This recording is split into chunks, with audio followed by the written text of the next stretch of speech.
in the midst of them.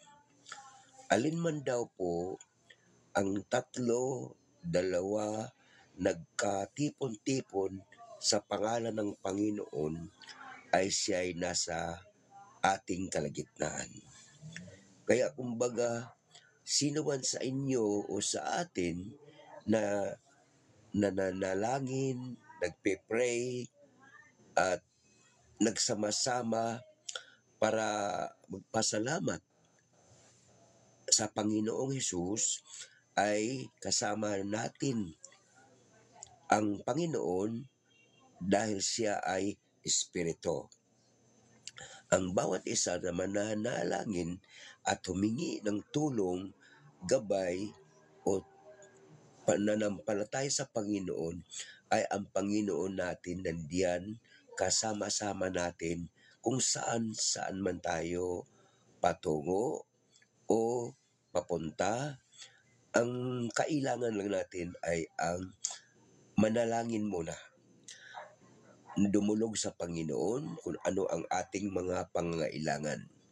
Sa oras na tayo mayroong pangangailangan, siya mismo ang nagsabi, 2 o 3 na tumawag sa kanyang pangalan, ay siya kagad ay nasa ating kalagitnaan. Na ibig sabihin, ang Diyos ay Espiritu. Kung ang isa man sa atin, 2 o 3, nagsama-sama, nagpe-pray, at mayroong hinihiling sa Panginoon, naghahawak-hawak ang kamay, dumalangin sa Diyos, siyempre, ang sabi niya, alin man daw ang 2 o 3 nagkakatipon sa kanyang banal na pangalan, ang Panginoon na siyang Espiritu ay kasama natin.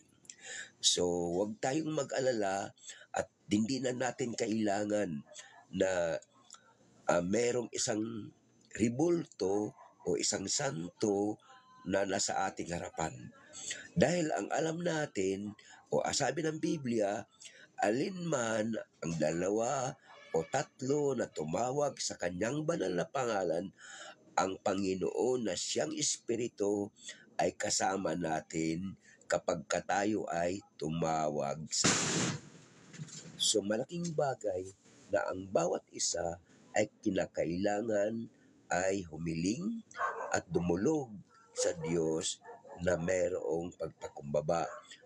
Katunayan, ang Diyos kasi ay Espiritu. So kasama niya natin kung ano man ang ating mga kahilingan, siya ay nandiyan parati, at kung tayo'y tumawag sa Kanya, ay handa siyang tumulong sa atin.